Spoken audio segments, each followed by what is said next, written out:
Guys, you can literally not make this stuff up. It's like something out of a movie. So right now, as we speak, Haiti is in the middle of collapsing.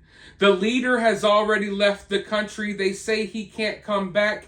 Gangs are taking over the country as we speak. They've taken over police stations. They've taken over prisons, freeing thousands of prisoners. And some of these gangs are literal cannibals. Like literal cannibals. And they're feasting on people right in the middle of the street. Like literally cooking people on the sidewalk and eating them like it's some sort of street food, like it's popcorn or chicken on a stick. It's some really wild stuff. But these are the same people that we're told are good people that are just looking for a better life when they pour across our southern border. But anyways, as these cannibals take over Haiti, you'll be surprised to know that their leader, one of the most powerful gang members now, probably the most powerful person in Haiti, is a guy by the name of BARBEQUE. I'm not joking. BARBEQUE. Now, how do you think he got that name? He's claiming that his grandma gave him that name years ago, but the people of Haiti know that he got that name because he literally sets people on fire and he or his people feast upon them like a Hawaiian luau. So I know this sounds like something straight out of an action movie, but folks, this is reality. And as Haiti collapses, thousands upon thousands of people are pouring out of the country into other countries, and they're all headed right here for the good old US of A.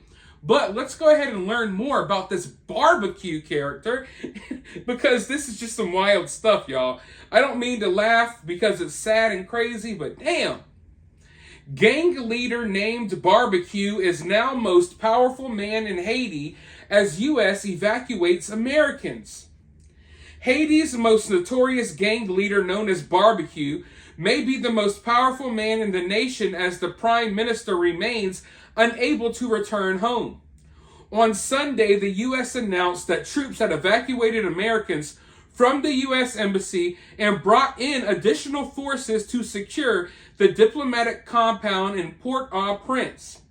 Jimmy Cherizier, the leader of the notorious G9 and Family Gang, is in command of the bulk of the gunmen stirring anarchy in the capital, and he vowed to fight until embattled Prime Minister Ariel Henry resigns.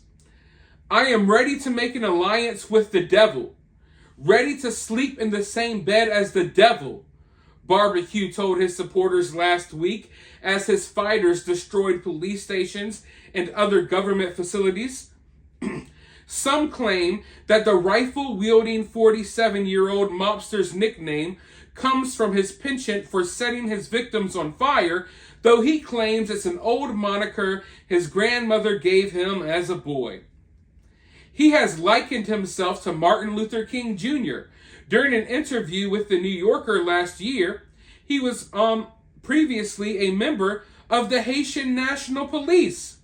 He, BARBEQUE, was expelled from the force in 2018 for alleged ties to a number of horrific crimes, including the slaughter in the La Saline slums where 71 people were killed, 7 women were R-worded, and 400 homes were burned to the ground. BARBEQUE, who denied any wrongdoing, went on to take over the G9 family, who controls many of the slums and streets of Port-au-Prince. The gang leader's influence in the capital is so large that many now view him as the man who will take the reins as Henry's administration struggles to maintain order. Unfortunately, BARBEQUE is now the most powerful man in Haiti, Judas Jonathas, independent consultant based in Port-au-Prince, told The Guardian. After Haiti's government declared a state of emergency last Sunday, videos and images from social media have shed light on how Haiti has devolved into a war-torn area on the edge. One such viral video shows dozens of civilians running for their lives, screaming and ducking their heads as gunshots are heard chasing after them. Other images show armored vehicles patrolling the streets and heavily armed military personnel escorting groups of civilians through the city. As the situation continues to escalate, the U.S. military said Sunday that it has deployed additional security forces to the U.S. Embassy and is calling for all non-essential personnel to evacuate. U.S. Southern Command said an aircraft had conducted an evacuation at the embassy building, noting that only Americans were on board. The airlift of personnel into and out of the embassy is consistent with our standard practice for embassy security augmentation worldwide, and no Haitians were on board the military aircraft. U.S. officials have said that proposals for sending a UN-authorized security force to Haiti have been unsuccessful so far. So long story short, the cannibal gang leader by the name of BARBEQUE is now running Haiti. Think about how crazy that is. And it won't be long before our mainstream media starts glorifying this nonsense because they love putting violent criminals on a pedestal and acting like they're saints. You know what I mean? So BARBEQUE is already comparing himself to MLK. It won't be long before CNN and MSNBC are doing the same. And they already see people trying to blame America and the U.S. for this nonsense. Listen, America definitely has its hands in basically everything that's going on in the world. Is America to blame for some of Haiti's problems? Maybe you could say that. I'm not going to necessarily argue that.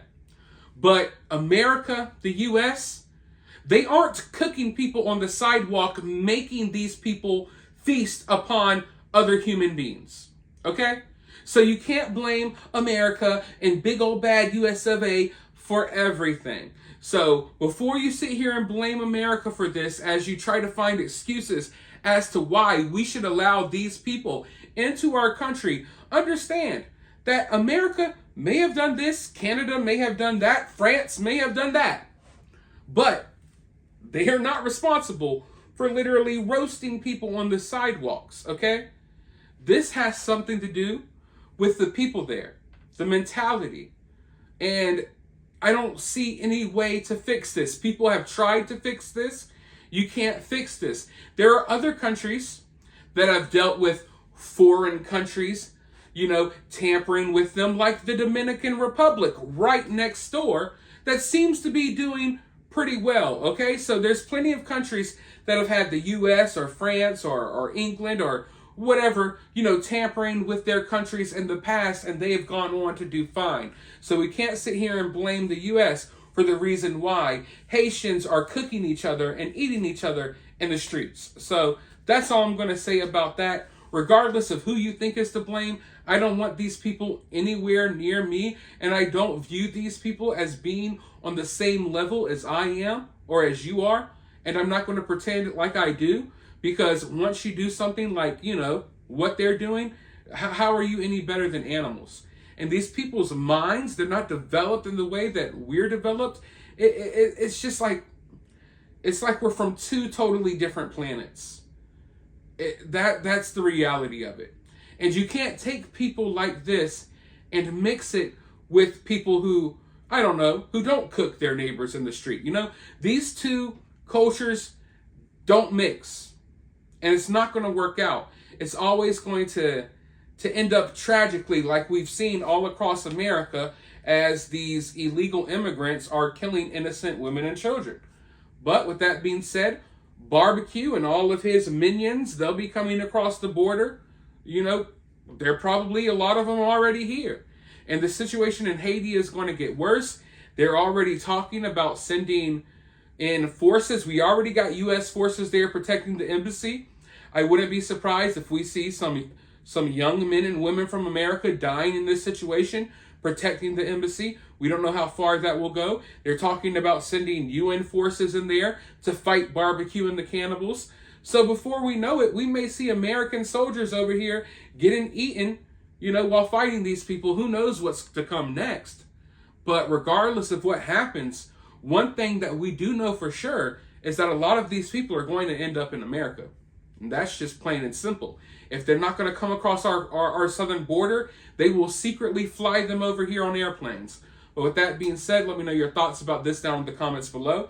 While you're down there, if you want to donate to the channel, you could do so via CashApp, or you can help the channel for free by liking and subscribing. But with all that being said, I'll talk to you all soon in the next one.